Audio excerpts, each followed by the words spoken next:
Hello, everyone. Welcome to Four Lads Rangers midweek podcast. I hope everybody is well. Good win for Rangers on Monday night, always helpful. And yeah, it's been an interesting couple of days. It's nice to see other teams in the world having monumental breakdowns and pretty close by as well. Kenny, how are we? Are we well? Yeah, I'm not too bad, mate. The social media in the last 24 hours has been rather funny. So yeah, thoroughly enjoying that. But we'll see how things go with Rangers, more importantly. Yeah, we concentrate on ourselves, but it's kind of nice to have a laugh at others because they've been laughing at us for a very long time. Mark, how are we? We well? Yeah, I'm good, mate. Good week. Rangers will get a win on Monday. Obviously, Stig's in the building, and the Dunny train keeps on rolling on. That is it, and we will discuss it all. Yeah, first of all, we'll start with that news of this morning. Rangers announced they've appointed Stig Inge Bjørnebye as football consultant and advisor for an initial period of around 6 months, starting this week, working alongside the club's existing football leadership. You probably know the name from 300 senior appearances, which included Liverpool, Blackburn Rovers and Rosenborg. He's also brings significant experience, having previously worked as sporting director for Rosenborg and most recently at Aarhus in Denmark. I think Rosenborg won 4 titles in the time that he was there as well. He will work in an advisory and supportive capacity, providing additional experience and perspective across football matters, including contributing to transfer and planning and activity ahead of the January transfer window. He will report directly to Andrew Kavanagh. It is not an interim sporting director role. There is no change to titles, authority, reporting lines, or decision-making structures within the football club. The club remain on the search for a permanent sporting director, and accountability across operations remains clear. Danny Röhl will lead the first team and will be actively involved in transfer planning. The recruitment team will provide support to the plan and execute the plans for the transfer window, and the final decisions sit with, and this is interesting for me, Andrew Kavanagh and Parag Marathi. So there we go. If it goes wrong, we have the two to blame immediately. No, of course, just kidding. Just kidding. I'm only just awake, folks, as well. So see if I look all kind of half asleep, it's because, yeah, I had a nap. I'm 42. I had a nap. All right, so forgive me. I was busy at work today.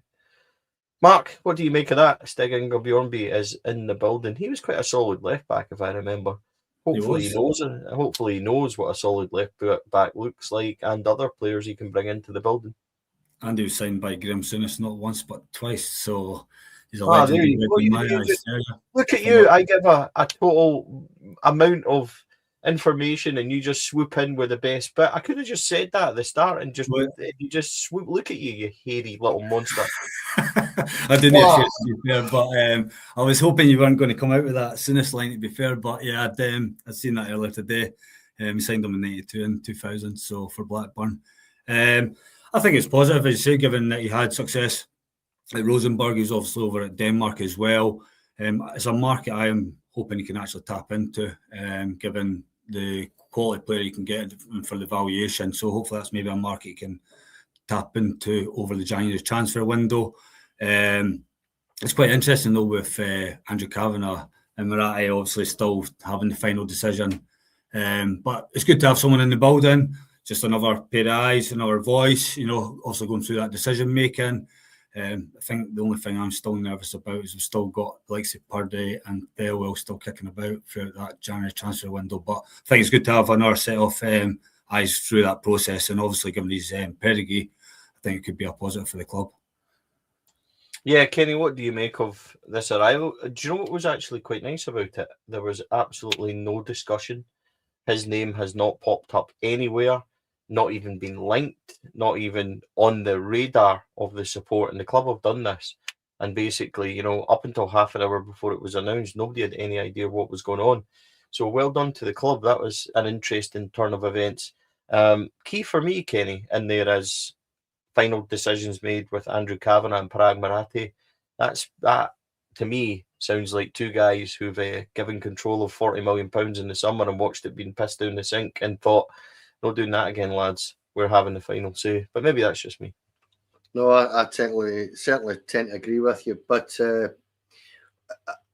I would instantly say when I seen this and I seen the way it was worded,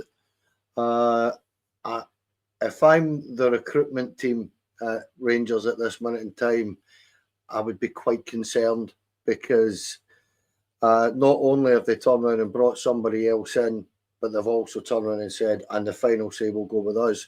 So the recruitment team, from Purdy and Nathan, his name escapes me, they are literally being Nathan told, Fisher, that's correct, sorry.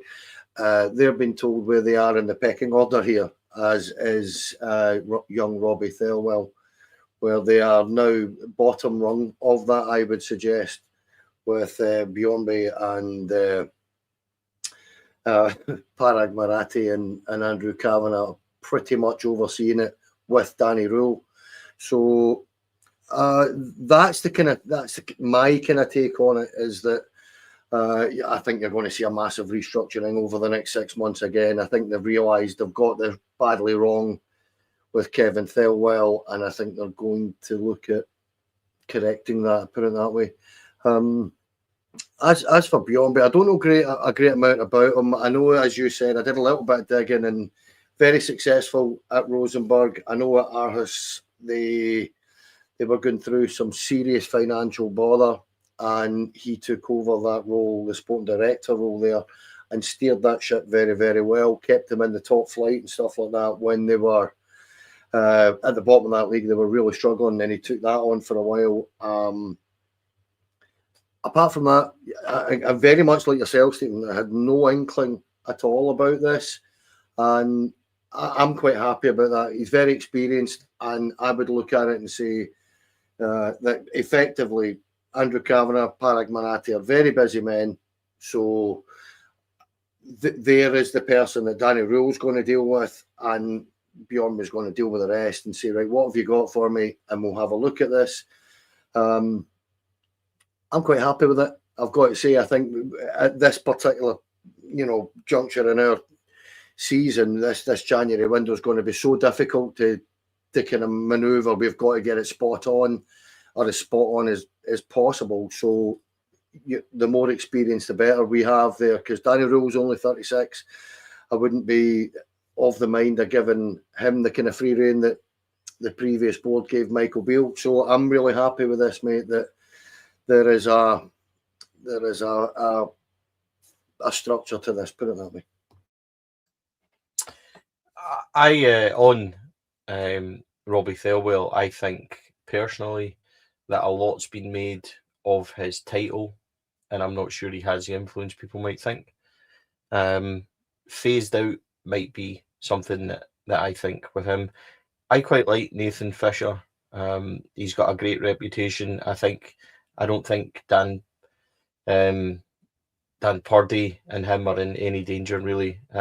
Nathan Fisher should surely, folks, be able to cast a line out there and get some good players. So I'm not apologising. This is my show. I'm not apologising. I've been thinking about it for 5 minutes. And see, when you seen me smirking about 5 minutes ago, because I thought up that wee dad joke, that's what it was. And I'm not sorry. I'm not. So like it or lump it. Mark, more recruitment news. It's claimed tonight as well that Rangers have approached Lee McCulloch. Jig is highly involved at Scout and in the recruitment team at Brighton. And it said that Rangers have approached him as well and look to have him on board and to join Rangers recruitment team. I quite like it. I'll say why in a minute, but I'm keen to get your thoughts and Kenny's thoughts as well. I think Lee McCulloch, given Scottish, obviously played for the club, knows the club well. I think he'll be able to tap into that market, and also sport. We also mentioned before in terms of like Barry Ferguson and the market he wanted to go down. I think Lee McCulloch will be pretty similar. I think we do need that sort of cohort of players that know the league. And then boy for Brighton, for me, I think, given their track record with players tapping into that analytic piece, signing gems from around the world, I think that for me could be a positive market to tap into as well, buying low, keeping them, developing them for a few years, and then selling them on for a decent profit. I think it's a good acquisition for to get over the line. Yeah, and I would say as well, Mark, that his experience of knowing Lee McCulloch, people are very funny about what they call a Rangers legend. And I'm a bit sensitive and I get a bit pissy as well, because legends for me have to be winners, and they have to be. Lee McCulloch arguably was a winner. He stayed with Rangers when they really, really needed it, and went right back up the leagues until obviously his contract and retired and things like that. But Lee McCulloch's somebody I've got a lot of time for. Really, really nice guy to deal with and speak with as well. Plus he's massive, and he's 6 foot odd, and if he watches this, and why wouldn't he, being the premier podcast that we are with the best dad jokes? I don't want him to see that I've said anything otherwise. But I'm quite pleased, Mark. I think Lee McCulloch is sensible. If we're going to spend, and we need to spend, surely there should be a Rangers man in there. Lee's done good work with Brighton. He knows what's required at Rangers. I'm not going to say it's a no-brainer, because no-brainers for me never really work out. Every time we get a signing that is a no-brainer, they turn out to be not very good. So I genuinely think this one makes sense. No, absolutely. Like I said, I think he's been at the club for a long time. He was a winner. He was also through that era with Walter Smith. You know what I mean? Knows what it's like to play for the club, and had major success. And as you said, even that point when we went down the leagues, he stuck with us until he retired. So fair play to him. And then he's had that other side of the game where he's been on the coaching side. He's taken that to another level. He's at Hearts, and then he said he's then got into the recruitment side. So for me, I see it as a positive. I think working with a club like Brighton, I think it's all positive for me. And I think we just, some markets that we haven't tapped into, I think given the exposure and experience that he's had, can give us a great benefit moving forward. Kenny, Lee McCulloch linked with the recruitment team. Keen to hear your thoughts on it. I'd love it. I knew he was at Brighton. I knew he was doing quite a good job down there, highly rated down there. Involved with a number of very decent signings. And if you're getting signings right at that level, Stevie, I would hope that would equate to the Premier League here, particularly when you, as Mark was saying, when you consider that he knows Rangers, he knows what kind of player we need, what kind of personality you've got to have, and I think that's the major problem. I think in our recruitment, a lot of the time, is that players have all got the talent. It's the character and the personality to turn around and play for a club like ours, where every game's a cup final. You've got to win all the time. All the cliches, I get that, but it is important that you get the right profile and the right personality to turn up here. And with his record at Brighton, with the fact that he's got a degree and stuff like that in sporting directorship, he knows exactly what he's doing in terms of everything about it just seems to fit for me. So I'm all for that. And again, as I say, it's a little bit like the scenario we had last month where people were talking about Davy Weir coming up because we were annoyed at Thelwell at that particular time, with good reason, obviously. But it's very similar to me.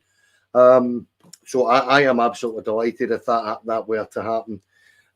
And yeah, I'm like you. He's just he's whether he's a legend or not is always open to debate. But for me, yeah, I know exactly what you mean. Yeah, just Kenny. I think that we need somebody that knows the club, knows the demands, and we're dealing with a recruitment team that maybe don't know that firsthand. If there was a Lee McCulloch in there, I'd feel a wee bit more comfortable about it.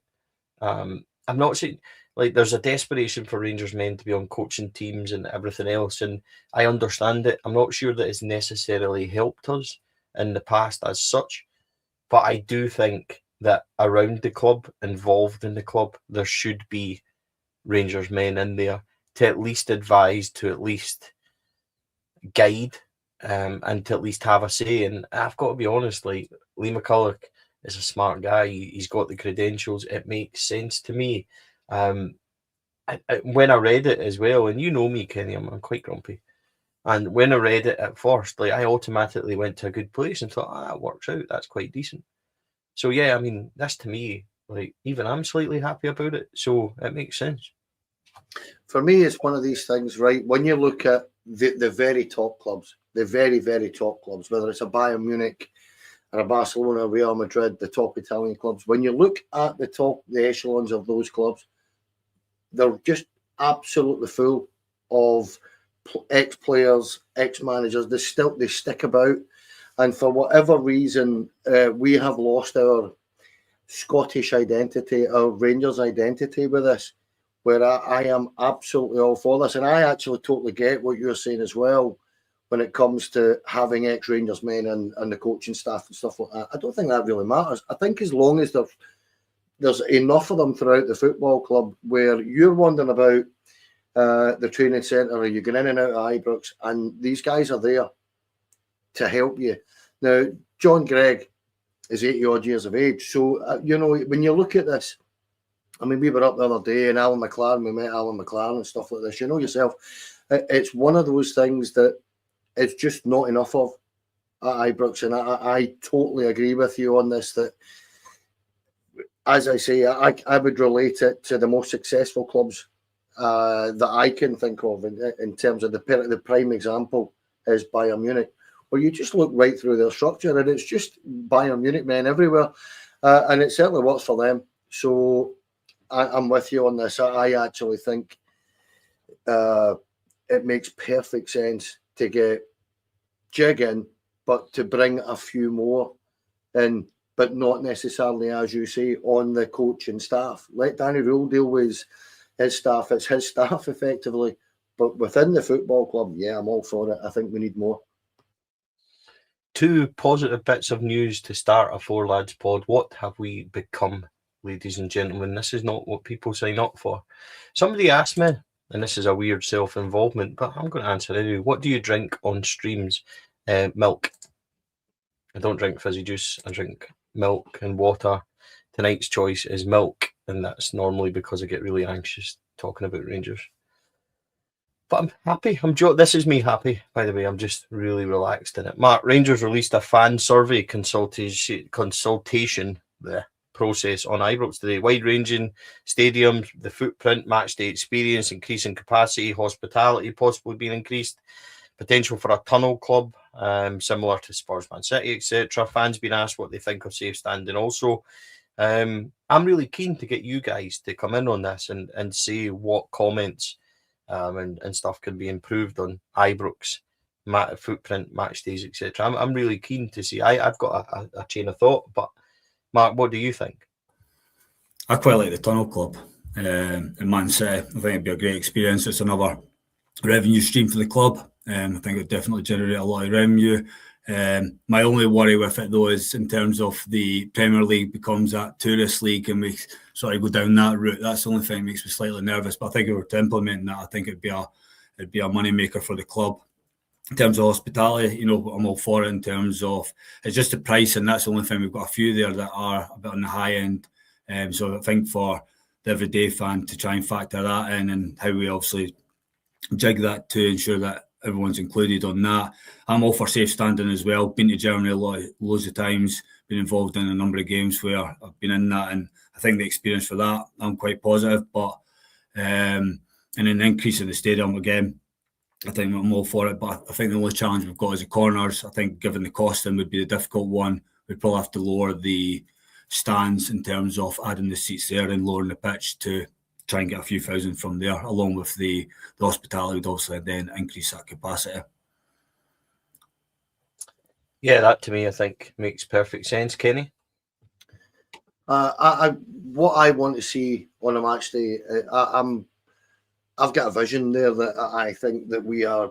I've said this to you before. I believe our football club, to a certain degree, the mindset is stuck in the 90s, where that's the kind of the fallback or the go-to kind of era, where we say that was when we were at our most successful. We were a very modern club then, but we're still kind of stuck there to a certain degree. I don't think we've hit this century very well at all.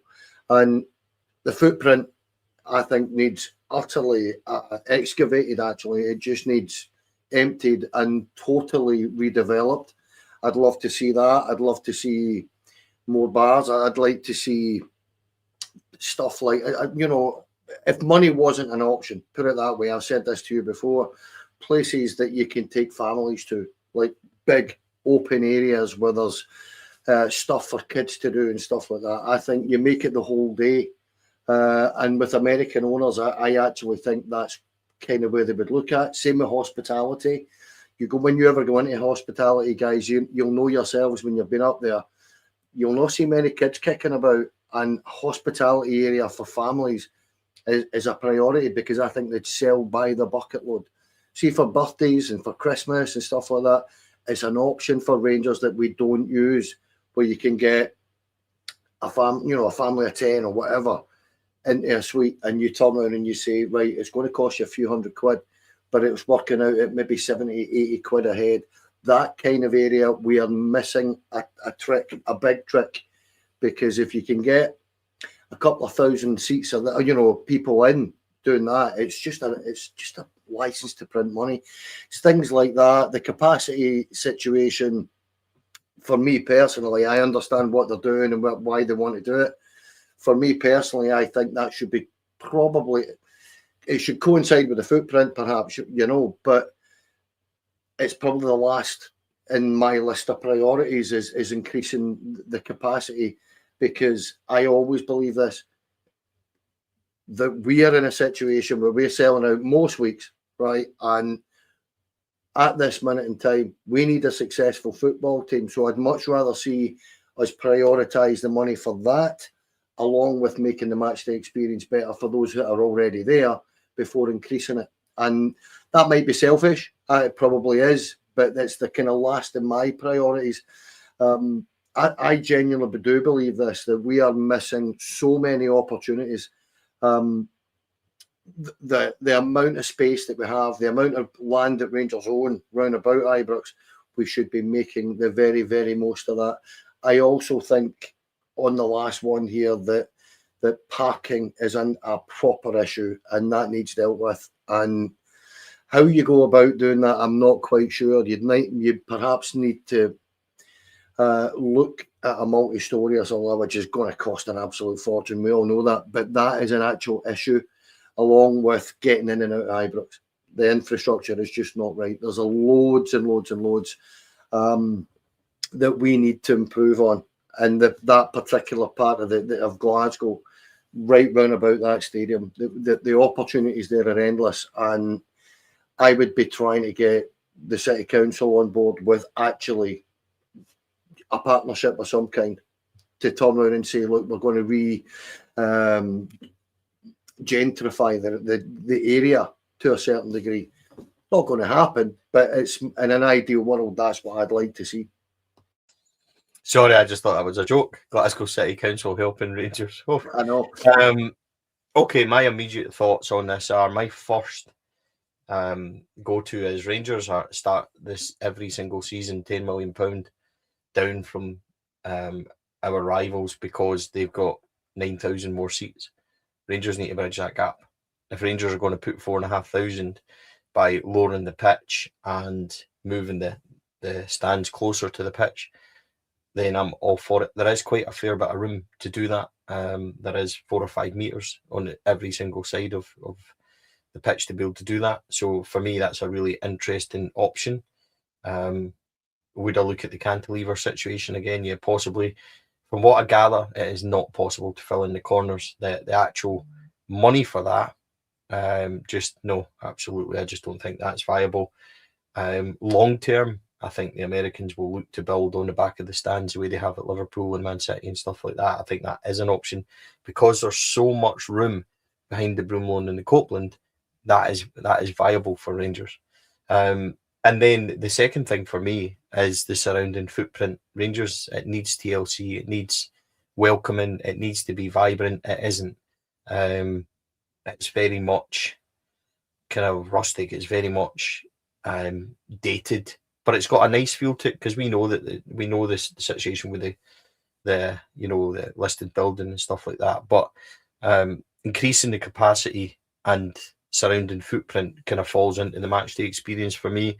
Would I like safe standing? Yes, I would, but I don't want a situation like at Celtic Park where the Green Brigade runs their stadium and they have it becomes a battle, and you hear about, sort of draconian ways of trying to get into the stadium, and then been battling with play. I don't want that for the Union Bears to be in a situation where they think and they start to battle and stuff like that. So, you know, if the guys and I think the Union Bears, you know, provide an excellent atmosphere and everything else.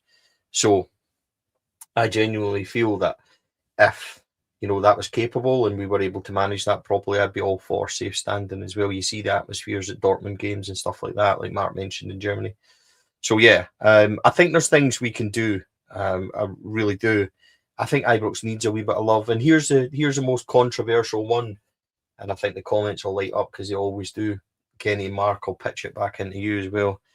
I don't care in the slightest if Rangers sell the rights to Ibrox name for if we can add 400,000 seats and bridge that 10 million gap. If you then get a £3 or £4 or £5 million deal, say from, I don't know, potentially somebody like Red Bull, it's always going to be Ibrox to us. Red Bull, Ibrox Arena wouldn't bother me in the slightest. Give me £5 million a season for that, which we can waste on some centre back, then absolutely fantastic. There's people that will disagree with that, our heritage and what it means. I understand that completely, but we live in a world, ladies and gentlemen, where, you know, we need to vitalise every kind of possible revenue stream that we can. I would be lying if I didn't think the Americans were looking at that, because it makes so much sense. Sponsor the stadium. Mark, it's a controversial one. What's your thoughts on that? Given I am a money man, I would be all for it. I get your point in terms of Ibrox heritage, etc. But I think to us, we would still see it as Ibrox. It wouldn't be like, oh, we're going to Red Bull Arena or anything like that. It'd still be we're going to Ibrox for the day. But I think given the opportunity and the revenue you can generate from that, as you said, 4 or 5 million, you're putting that in your coffer, starting every season, adding that to your transfer kit, just giving you an opportunity. And to your point in terms of closing that gap against across the city, given they've got the extra seats. So I think it's one way that can also support that. I'm not opposed to it. Because it's still Ibrox to me, but it's just a matter of having a name on the stadium. Kenny? Wouldn't bother me in the slightest, mate. I've said it for years and years since this all started happening in football. It's a very American thing, isn't it, to get a stadium sponsor, your stadium renamed. The comments will probably go crazy if I say this, but it genuinely wouldn't bother me if it was, say, for talking's sake, the one that's been discussed is Red Bull, because they've got an involvement with Leeds. I couldn't give two hoots if Red Bull were plastered all over our stadium. I just don't care. It's always going to be Ibrox, and if they're going to pay for it and it's going to kick us forward quicker than perhaps we could do without it, I have no worries about it at all. The only thing I would say, when you were saying 4 or 5 million, I'd actually want a little bit more, and I understand that these deals aren't massive, but I would actually, if I was Andrew Cavan and Parag Marathi, I'd be saying, look, the prestige of this club, you're going to pay top dollar for it. So I don't know. It's just one of those things that, as I say, a bit like Mark, I've always looked at this for Rangers and felt, you know, the money side of it is the most important thing. The more money you get, the more successful you're going to be. It just makes perfect sense. Yeah, I think so too. Some other transfer news as well. I think we've went over the fact that there's a lot of interest in Joe Rothwell. That looks to be Sheffield United, and some Derby accounts have claimed that that's really far down the line. It seems that Rangers realistically are in the market for 3/4 first-team players that are really going to make a difference through the spine of the team. A 6 left back, right wingers, a kind of 10 is where they're looking at. A lot of people talking about centre backs. I'm not so sure, in a weird way, that will be what we're looking at. We'll find out. Boys, it's the age-old adage, I suppose. We don't want to keep repeating shows. But for me, it's the spine of the team. I spoke about it last night. Brilliant to be on Club 22 with Scotty. So I had a great discussion on there. It's got to be the spine of the team for me, lads. Your thoughts, Mark? I think 6. I think we need a powerhouse in there. Somebody just dominate and win the ball. I think we need a bit of physicality in there. I know you're saying about a centre back, maybe not top of priority list, but I think for me it's an absolute must given where we are.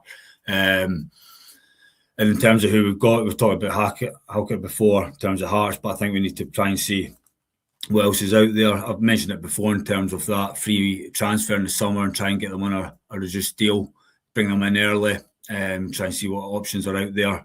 But definitely a centre back for me. A left back, I think, given we've only got Magoma, and there's vulnerability there. The 10, I'm not. If Mikey Moore stays fit and then Finlay Curtis, I prefer him sort of in the 10 and it wide. I think we've got a couple of options there. Obviously, just Moore, if we keep him fit, I think he's a threat. I wouldn't have him as a top priority. And a right winger, I think you're absolutely spot on, given the lack of quality we've had there throughout this season has been a major problem for us.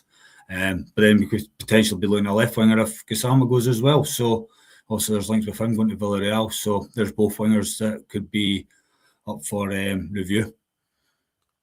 Yeah, it's quite funny when you talk about this kind of thing because everybody will go spot on, Mark. We do need a 6. And then people go, we need a centre back. We do need a right winger. We need a left back. If Gassama goes, might need somebody on the left. We need somebody in midfield. And we definitely need a striker. So it doesn't really narrow it down too much, Kenny. No, it doesn't. And you know my feeling on this. When I start thinking about what we need, I could go on for the next half an hour. But listen, we definitely need a left back. We've only got one at the club. We need one of those. That's for certain. Centre half situation. On what Mark says about Craig Halkett, I totally agree. Craig Halkett's a cracking player. Knows the football club. He was the B team captain for a long time, if I remember right, at Ibrox or Rangers. But there's no way Hearts are going to give us him halfway through a season. So it's just not going to happen unless you pay through the nose. They already did this, if you remember right, when we tried to get John Souttar, and they just would not budge on it. So Gogic is an option if you want to go with somebody in the league, because I know the momentum's been gathering, Stevie, but I'll give you all the credit for this. You said this to me about a year ago about Big Gogic and what a job he could do for us. But the priority for me, I understand, is exactly what Mark said there as well, about if Gassama goes, we're going to need another winger. I think we're probably need a right winger as well, but it depends.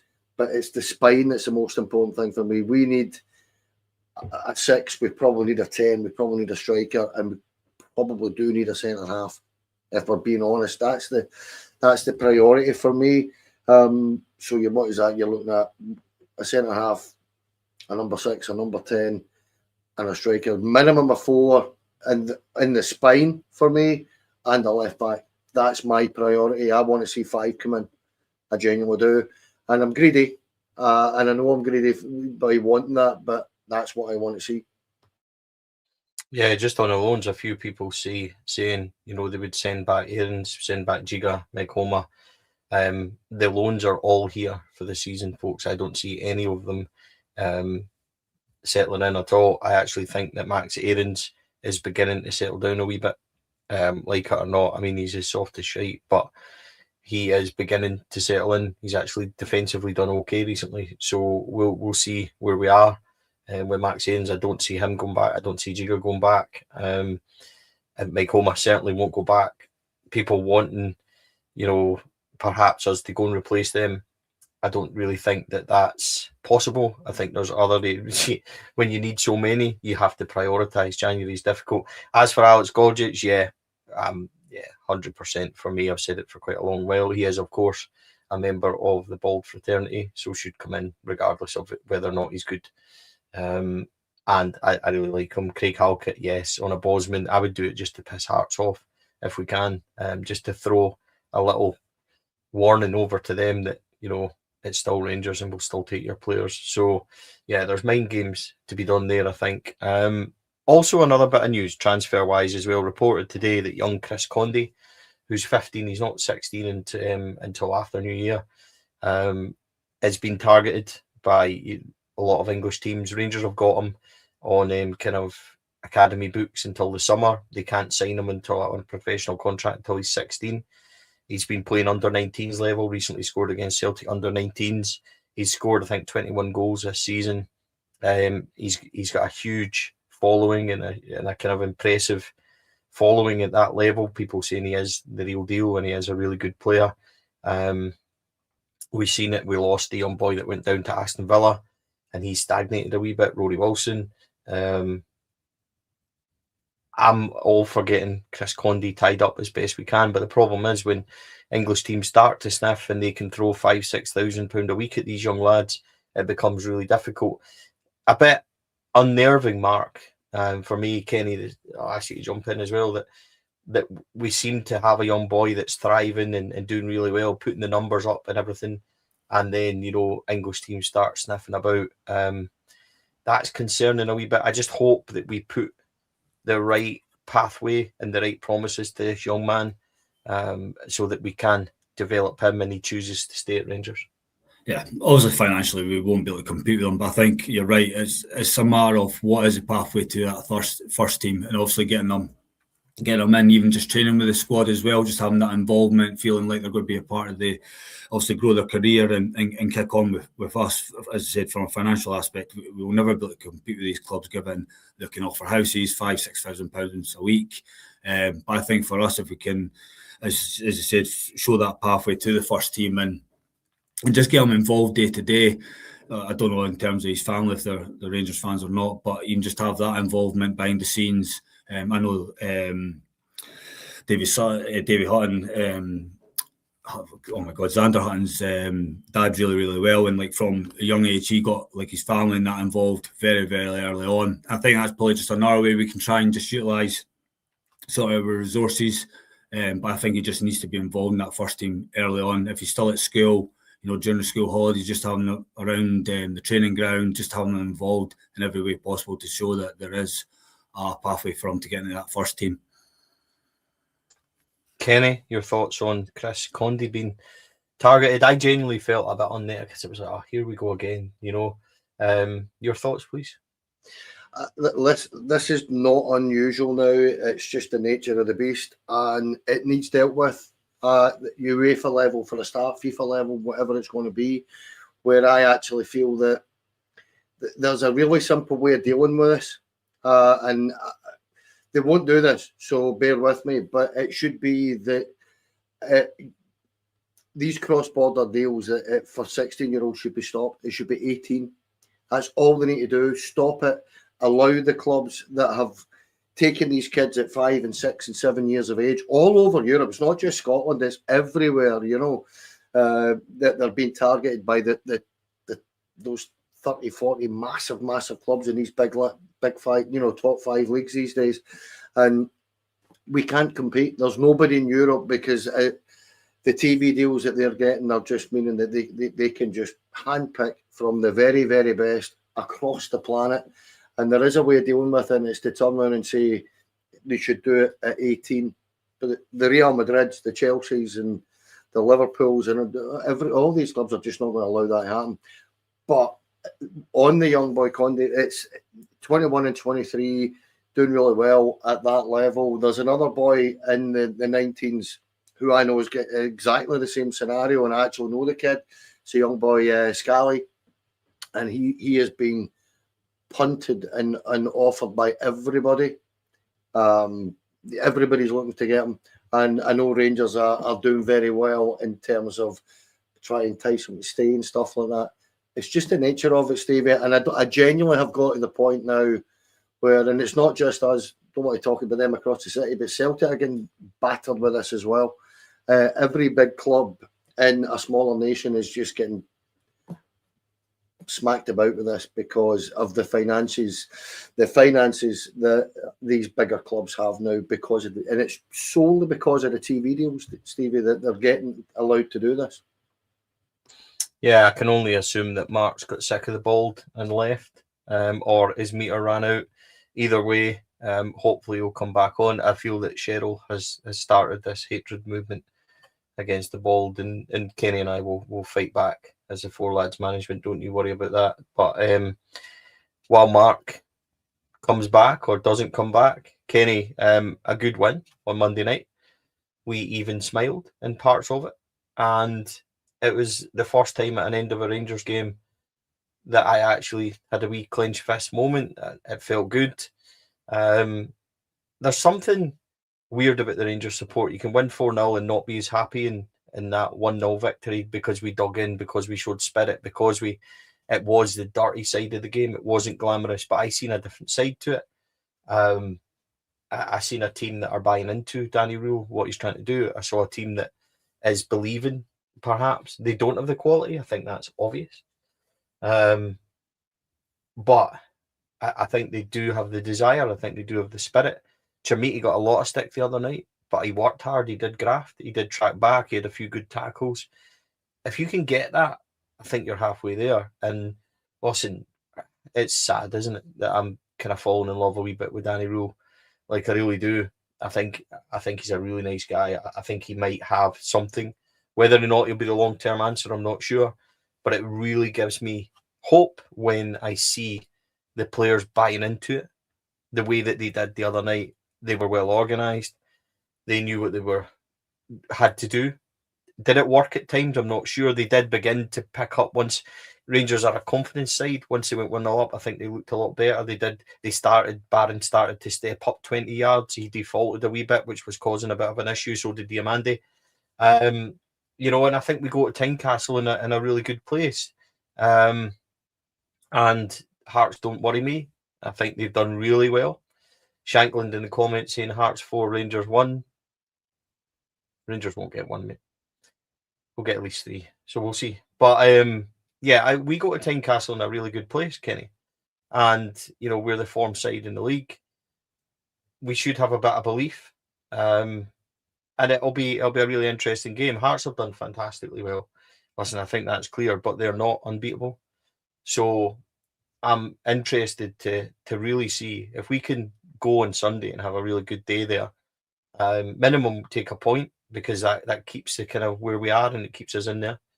But we want to try and win the game, and I think we should be going there completely full of confidence. And it's wins like Monday night that can build that can fester that good feeling amongst the squad. And listen, I know that we do lack that quality, we do, but I think that we have individuals and stuff like that who can produce moments, and we need to try and get that for Sunday. Yeah, I totally agree. I think we'll find out an awful lot about ourselves over the next few weeks, Stevie. I think it's one of those scenarios where, we mentioned it on Monday night on the vlog that, that was the first of the 7 really tough fixtures in the league that we've managed to get the 3 points. And if you remember back to, I don't know if it was last week or the week before, I actually turned and said we could end up with 3 points or 21 points in this run, because we don't know what kind of Rangers we're going to get from game to game. If you look at the Falkirk game, we were rotten from start to finish. I just didn't think we turned up. We didn't perform. But then you look at certain other games where we have actually turned up and played all right. We played pretty decent. So I enjoyed the Hibs game, weirdly. And I sitting next to you, I knew you were getting a little bit anxious the last 10 minutes. I didn't feel that. Apart from that last 3 or 4 minutes, just that last 3 or 4 minutes, as you remember, the last 3 or 4 minutes, our decision making and our game management was appalling. And it's stuff like crazy things like James Tavernier deciding he's pinging a corner to the back pit post with a minute to go. What are you doing? I mean, why would you do that?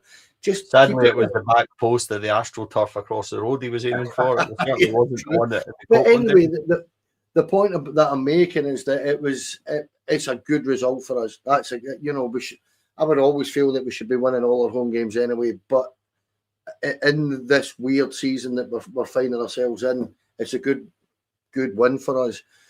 On to Sunday, and I'm looking at that, and I've got no fears about Hearts. I think they're a good side. I think going to Tynecastle is always tough. It is. It's always a hard game. They've got a good side. They've got a very decent squad of players. Probably the best squad of players I've had in a long, long time. They've got a good manager. They're getting results. However, I do look at it and say, if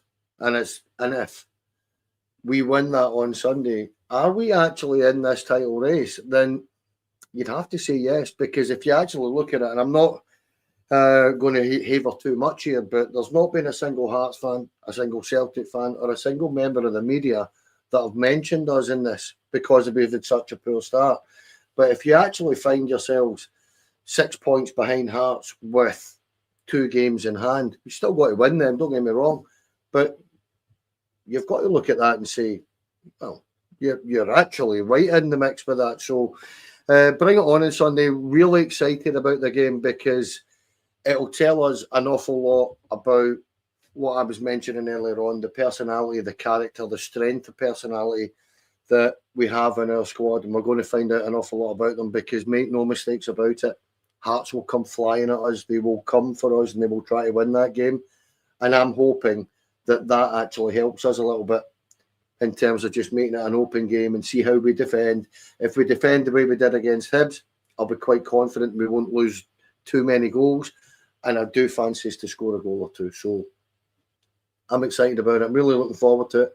And as I say, it's just one after the other. And all respect to Hearts, I don't think it's necessarily guaranteed to be the toughest fixture we have over the next few weeks because there is so much of a muchness in our league at the minute.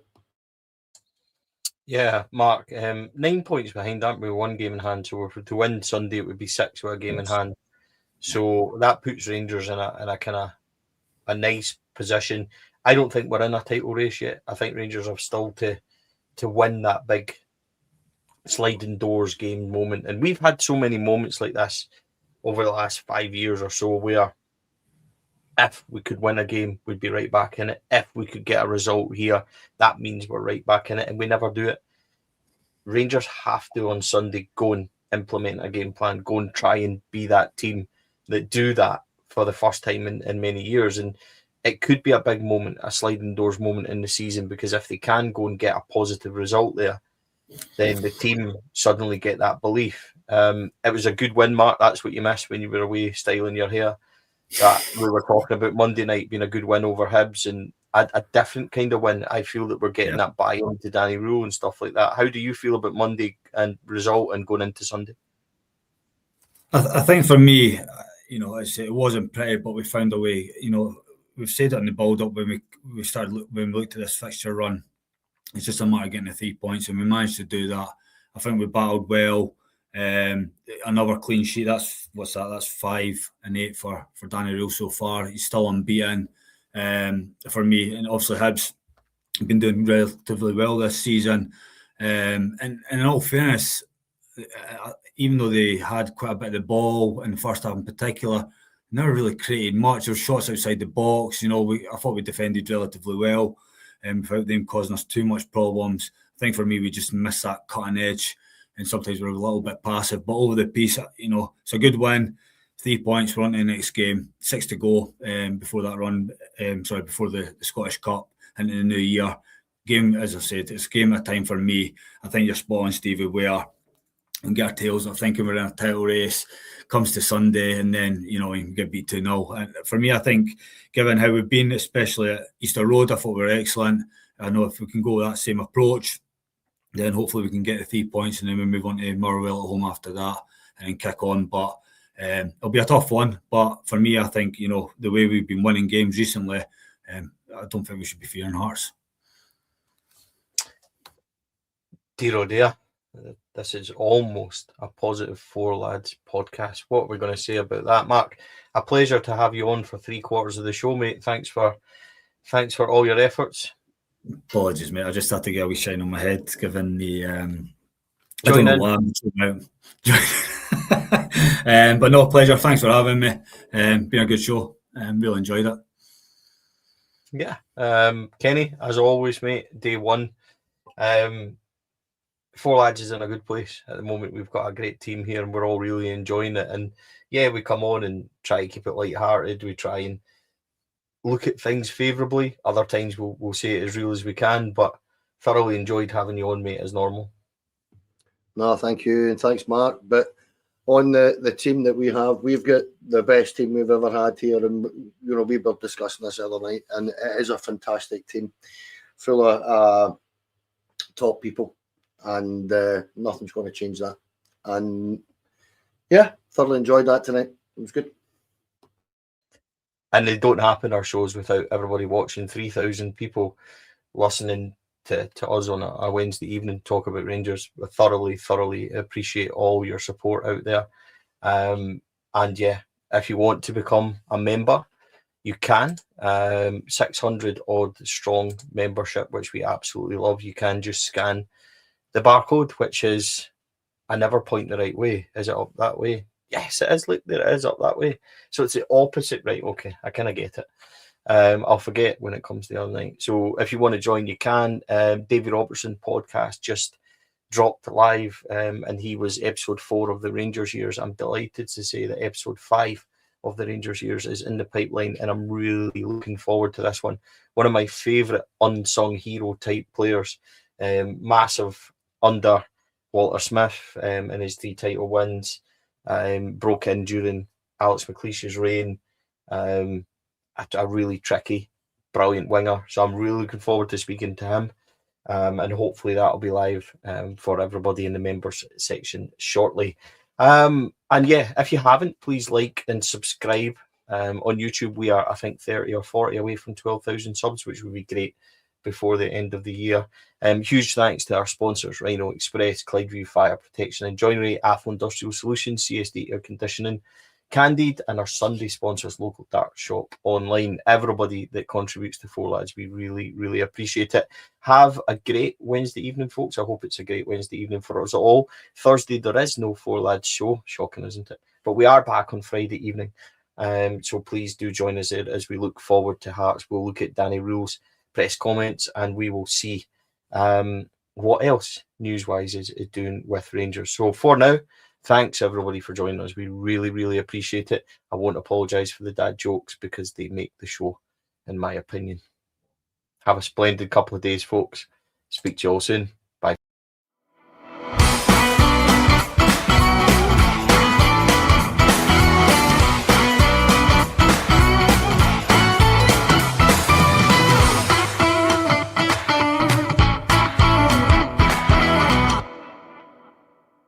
The Four Lads podcast is sponsored by Rhino Express, Clydeview Joinery, Athol Industrial Solutions Limited, and CSD Air Conditioning, in partnership with Black Rooster and Art of Gold. Thank you for listening to or watching the podcast. We hope you enjoyed the show.